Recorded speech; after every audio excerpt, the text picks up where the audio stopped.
ഞാൻ വളരെ പച്ചയ്ക്ക് പറയുകയാണെങ്കിൽ സമൂഹമാണ് എന്നെ സ്ത്രീയാക്കിയെന്ന് എനിക്ക് പറയാം. കാരണം എനിക്ക് എൻ്റെ തിരിച്ചറിവും ബോധം ഉണ്ടാകുന്ന സമയത്ത്, അല്ലെങ്കിൽ എന്നിൽ അത് ഉണ്ടായി വരുന്ന സമയത്ത് സമൂഹം എന്നെ ചൂണ്ടിക്കാണിച്ചു, നീ സ്ത്രീയെപ്പോലെ നടക്കുന്നു, നീ സ്ത്രീയെപ്പോലെയാണ് ചിരിക്കുന്നത്, നടക്കുന്നത്, ഒരുക്കം, അങ്ങനെ പല പല കാര്യങ്ങൾ എന്നെ ചൂണ്ടിക്കാണിച്ച് എന്നെ മനസ്സിലാക്കി തന്ന ഈ സമൂഹമാണ്.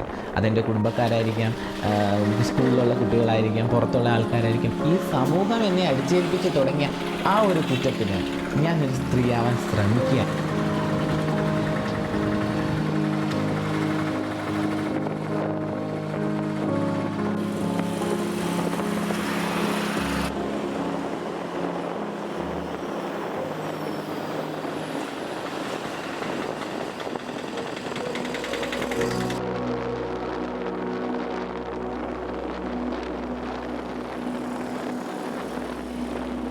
ഞാനിവിടെ ഇപ്പോൾ എത്തിയിട്ട് ഒരു 3 വർഷമായിട്ടുണ്ട്.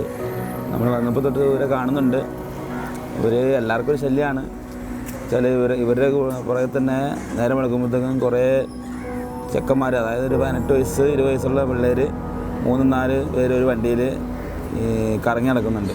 ഇവരെ കൊണ്ടുപോകാനായിട്ടും അവർക്ക് വേണ്ടിയാണ് ഇവർ വന്ന് നിൽക്കുന്നത് തന്നെ.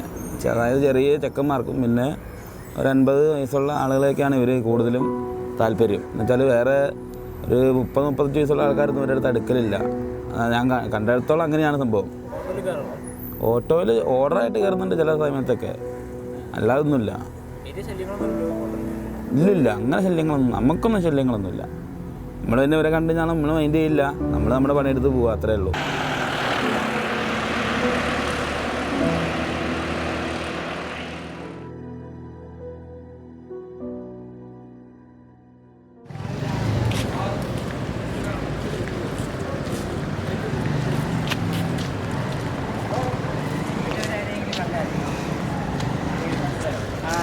ഇന്നലെ കണ്ട ആൾക്കാരാണ്. അപ്പോൾ എന്നിട്ട് ഞങ്ങളിപ്പോൾ ആരും കണ്ടില്ല ഇവിടെ. ഞങ്ങൾ 11 മണിയാകുമ്പോൾ വന്നില്ല. ഇപ്പോൾ അവിടെ കാണും. എവിടെ ആണോ? നിങ്ങൾക്ക് കുറച്ച് നേരം വന്നില്ല. അപ്പോൾ ഇവിടെ 2 പേര് പോയായിരുന്നു ഇവിടുന്ന്. ആണോ? അപ്പോൾ അവരെ വിളിച്ചോട്ട് വരാം. അവർ സ്റ്റാൻഡിൽ നിങ്ങളിപ്പോൾ എവിടെ ഇവിടെ തന്നെ നിൽക്കാമല്ലേ? ഓ, ഇവിടെ നിന്നാൽ മതി. അപ്പോൾ 2 പേര് പോയത്. 2 പേര് പോയത്. പിന്നെ അവരെ വിളിച്ചില്ലായിരുന്നു? ഇല്ല, വിളിച്ചില്ല. ആണോ? അപ്പം നിങ്ങൾ വിളിച്ചിട്ട് വരുമോ? അവർ കാപ്പി കുടിക്കായിരിക്കും. ഓക്കെ, ആയിക്കോട്ടെ ആയിക്കോട്ടെ. ഞങ്ങൾ ഇവിടെ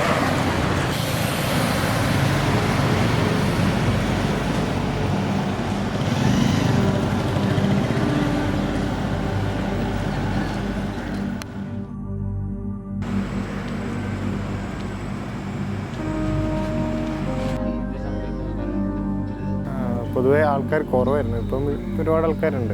ഇപ്പോൾ ഈ ഒരു ഫീൽഡിലേക്ക് ഇപ്പം ഒരുപാട് ആൾക്കാർ കുത്തിക്കയറി വരുന്നുണ്ട്. അതിൽ ബോയ്സും ഉണ്ട്, ശിഖണ്ഡികളുണ്ട്. ആണാണോ പെണ്ണാണെന്ന് അറിയില്ല, വേഷം മാറി വരുന്നതാണ്. പിന്നെ ഇപ്പോൾ ബൈക്കിൽ പോകുന്ന ആൾക്കാരെ ബുദ്ധിമുട്ടിക്കാനും ഇതാക്കാനൊക്കെ ഒരുപാടുണ്ട്. പിന്നെ ഇപ്പോൾ പുറത്ത് ഇപ്പോൾ ചെക്കന്മാരൊക്കെ പുറത്ത് വരുമ്പോൾ പൊതുവേ സ്റ്റുഡൻസാണ് ഇവിടെ അധികം. പുറത്തുനിന്ന് പഠിക്കുന്ന ആൾക്കാരൊക്കെ ഉണ്ട്. അവർക്കൊക്കെ ശല്യമാണ് പൊതുവേ. ഇപ്പം 2500 ആൾക്കാരുണ്ട് ഇപ്പം ടോട്ടൽ മൊത്തത്തിൽ ശിഖണ്ഡികൾ. നാട്ടുകാർ ഭാഗത്തുനിന്ന് ചില ടൈമിന് പ്രശ്നങ്ങൾ ഉണ്ടായിട്ടുണ്ട്. ആൾക്കാർ പ്രശ്നമാക്കിയിട്ടുണ്ട് ഇങ്ങനെ പുറത്തുനിന്ന് കണ്ടിട്ട്. ഇവരത്ര ശല്യക്കാരും കാര്യമൊന്നുമല്ല, ഇവരൊന്നും ഉണ്ടാവാറുണ്ട്. ഇവർ രാത്രി ഒരു 9 മണി കഴിഞ്ഞാൽ ശേഷമേ ഉണ്ടാവാറുള്ളൂ. കുറച്ച് 5 മണി വരെ ഉണ്ടാവും. 5 മണി കഴിഞ്ഞാൽ പിന്നെ ഇവരാളുണ്ടാവില്ല. വേഷത്തിലുണ്ടാവില്ല.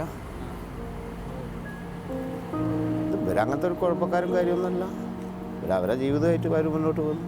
മറ്റുള്ളവരോട് ആരോടൊന്നുമില്ല. ചിലവർ വെള്ളമടിച്ച് വന്ന് പ്രശ്നം ഉണ്ടാക്കുക എന്നല്ലാണ്ട് എന്നാലും അവർ ഒഴിഞ്ഞു മാറി പോകാറാണ്. ഇവരെത്ര ഇതിലൊന്നും പോയി ചാടാറില്ല. നമ്മളെ കണ്ട കാഴ്ചയിൽ ഇല്ല ഇല്ല ഇല്ല.